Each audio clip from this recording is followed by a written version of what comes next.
Bismillahirrahmanirrahim. Assalamualaikum.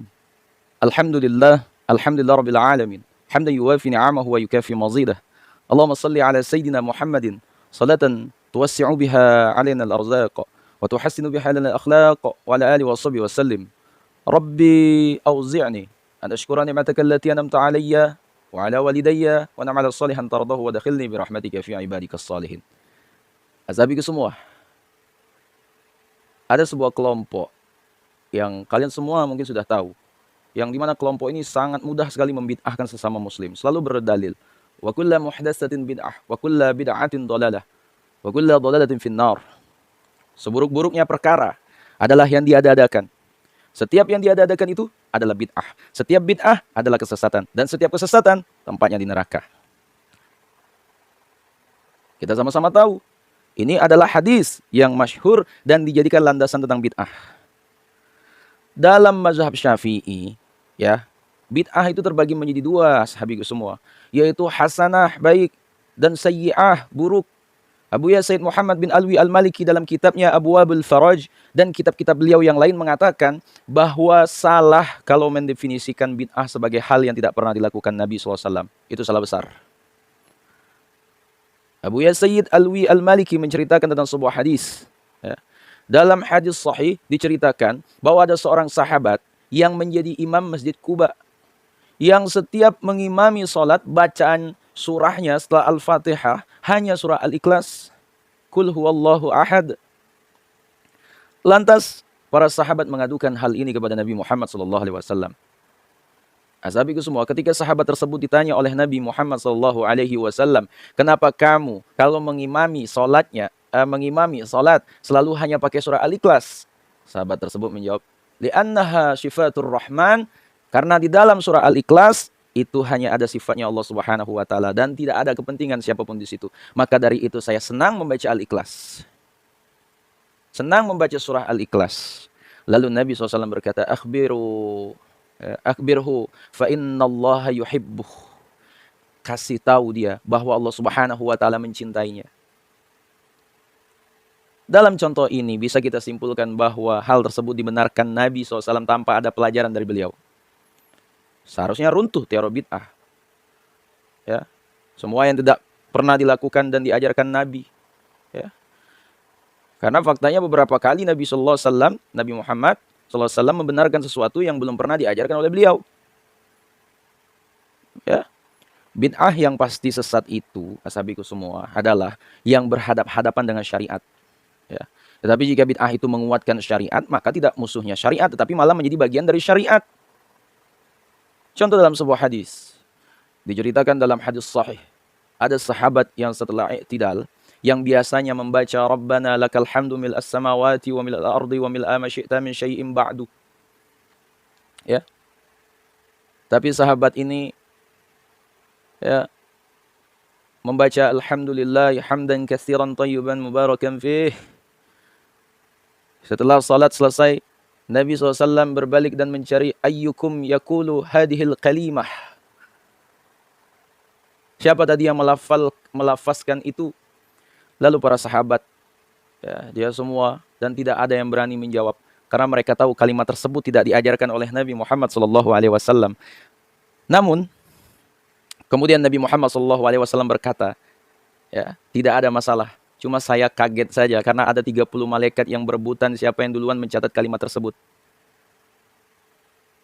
Karena begitu indahnya kalimat tersebut. Ya. Teks hadis tersebut tertulis dalam Sahih Bukhari. Hadis nomor 799. Ra'aitu bid'atan wa salasina malakan yabtadiru naha ayyuhum yaktubuha awwal. Dari hadis ini kita bisa menyimpulkan bahwa ada kalimat kreatif yang tidak diajarkan Nabi, tapi dibenarkan oleh Nabi. Makanya saya yakin, ya, kalau Nabi SAW melihat kita, ya, melihat kalian menonton video ini seperti ini, lalu kalian semua kalian semua mendengar, ya, dan mencatat, Nabi senang. Hal ini tidak bisa dibid'ahkan, karena Nabi SAW tidak bisa menonton video ini. Coba kita lihat bagaimana ulama usul fiqh menyelesaikan sebuah permasalahan. Ya. Tidak bisa kamu memakai definisi bid'ah itu adalah yang tidak pernah dilakukan Nabi SAW. Tidak bisa seperti itu. Apalagi kalau kamu mempelajari usul fiqh, ya, malah akan kelihatan bahwa orang yang sedikit-sedikit menuduh bid'ah itu salah. Karena dalam usul fikih, usul fiqh itu kalau memaknai hadis itu diganti seperti contoh hadis ittaqun nar walau bisyikki tamrah. Asbabul wurud hadis ini adalah ketika Nabi SAW bercerita tentang keadaan di neraka. Bahwa neraka itu sangat menakutkan. Fattaqun nar walau bisyikki tamrah. Ya, neraka itu bisa kamu lawan walaupun hanya dengan setengah buah kurma. Bersedekah dengan setengah kurma. Tetapi kalau ulama usul fiqh ya, menafsiri bisyikki tamrah ya, sama saja dengan bikutin. Ya, bikutin. Atau apa saja makanan yang menjadi makanan pokok di daerah tersebut. Ya, kalau disedekahkan itu termasuk melawan neraka.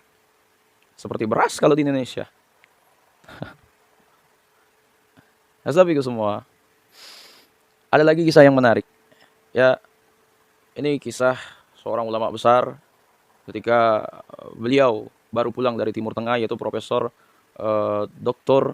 Buya Hamka, seorang tokoh dan seorang pembesar Ormas Muhammadiyah, menyatakan bahwa maulidan haram dan bid'ah, tidak ada petunjuk dari Nabi Muhammad SAW. Ya. Orang berdiri membaca salawat saat serokolan mahalul qiyam ya, adalah bid'ah dan itu berlebih-lebihan, tidak ada petunjuk dari Nabi Muhammad SAW. Begitu juga sewaktu muda Buya Hamka juga dengan tegas menyatakan bahwa kunut dalam sholat subuh termasuk bid'ah, tidak ada tuntunannya dari Rasulullah SAW. Ya.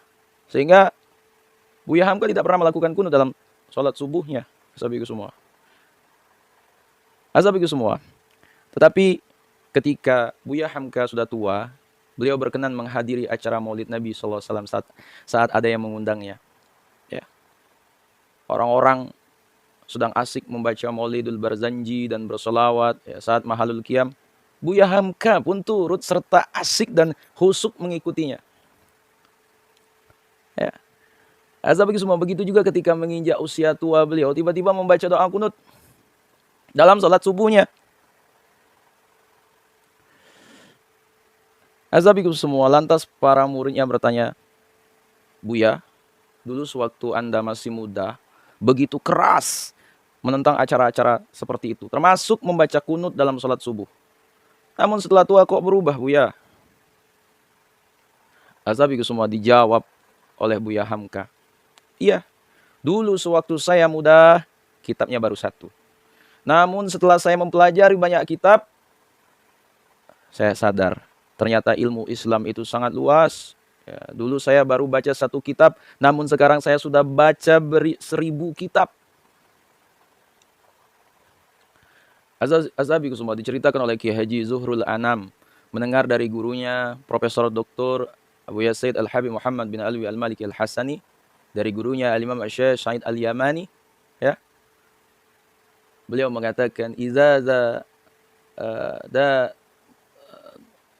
nazarur julli wattasa'a fikruhu qalla inkaru 'alan nas.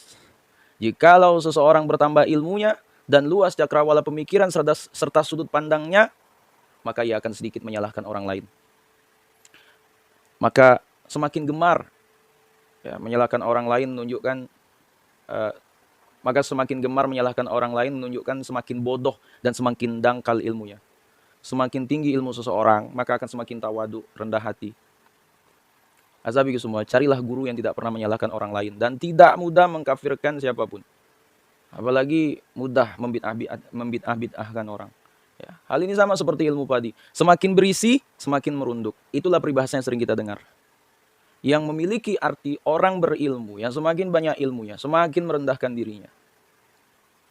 Tanaman padi jika berisi semakin lama akan semakin besar. Jika semakin besar, otomatis beban biji juga semakin berat. Asabiku semua, jika sudah semakin berat, maka mau tidak mau seuntai biji padi akan semakin kelihatan merunduk, melengkung ke arah depan bawah. Ya. Karena batang padi sangat pendek. Strukturnya berupa batang yang terbentuk dari rangkaian pelepah daun yang paling menopang. Jadi tidak sebanding dengan beban berat biji padi yang semakin lama semakin membesar. Ya. Berbeda dengan biji padi yang kosong tidak berisi. Ya, walaupun kelihatan bijinya berbuah banyak, karena tidak berisi, maka sontai biji padi tersebut ya, akan tetap berdiri tegak lurus. Nah, azabiku semua, mungkin ya itulah hal yang dapat saya sampaikan pada video kali ini. Ya, intinya adalah bodoh itu adalah musuh diri sendiri. Ya. Wallahu alam. Assalamualaikum warahmatullahi wabarakatuh.